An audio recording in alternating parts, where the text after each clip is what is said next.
Good morning बच्चों। Good morning. कैसे हैं आप सब? उम्मीद है आप सब बहुत अच्छे से होंगे। आज वर्कशीट 33 आ गई है, जिसका टॉपिक है भारत में चुनाव क्यों लोकतांत्रिक हैं। अब लोकतांत्रिक का मतलब क्या होता है?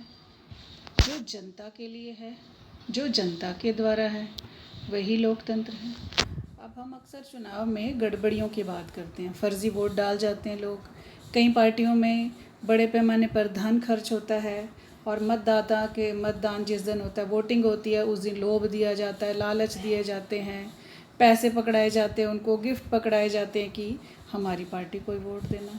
अब ये सोचने वाली बात है कि ये चुनाव की जो धांधली होती है, क्या चुनाव की धांधली करने से क्या कोई पार्टी जीत सकती है?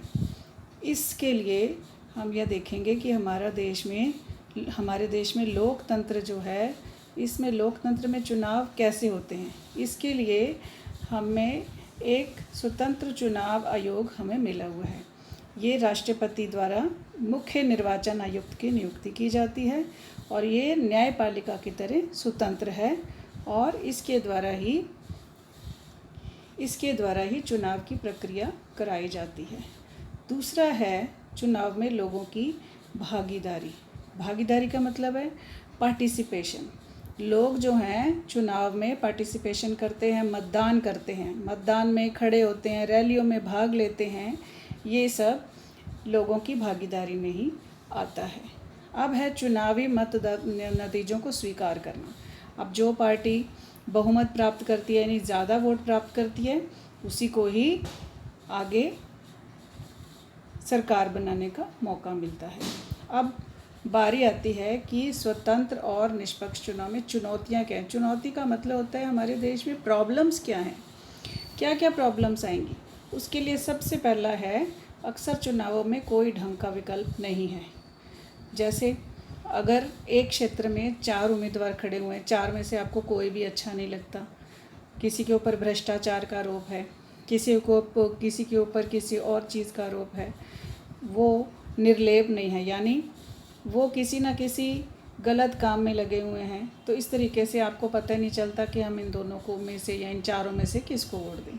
दूसरा है, बड़ी पार्टियों की तुलना में छोटे दलों और निर्दलीय उम्मीदवारों को कई परेशानियों का सामना करना पड़ता है। इसमें बड़ी पार्टियां जो हैं छोटे दलों को दबाने का काम करती हैं कि तुम लोग कैंडिडेट मत बनो, पैसे लेकर बैठ जाओ, इस तरीके से उनको डराया धमकाया जाता है। तीसरा पॉइंट है चुनाव में आवश्यकता से अधिक धन। आपने देखा होगा जगह जगह रैलियां की जाती हैं।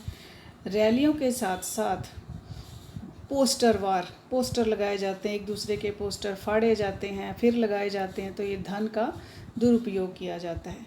इसके बाद है आपराधिक पृष्ठभूमि, यानी कुछ लोग जो अपराध के मामलों में लिप्त होते हैं, जिनके ऊपर कई केस चल रहे होते हैं, उनको भी पार्टी टिकट दे देती है और वो उम्मीदवार के रूप में खड़े हो जाते हैं। ये हमारे स्वतंत्र और निष्पक्ष चुनाव की चुनौतियां हैं। नंबर 5, टिकट बंटवारे में रिश्तेदारी निभाना। रिश्तेदारी मतलब अपने ही लोगों को, अपने वंश के लोगों को, अपने रिश्तेदारों को ही पार्टी टिकट देती है। कई बड़ी बड़ी पार्टियों में वंशवाद की परंपरा अभी भी चल रही है, जो हमारे स्वतंत्र और निष्पक्ष चुनाव में चुनौती है।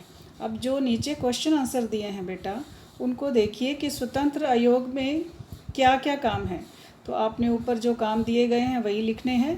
क्वेश्चन 2 है, अपनी समझ के अनुसार चुनावों में होने वाली गड़बड़ियों को रोकने के उपाय।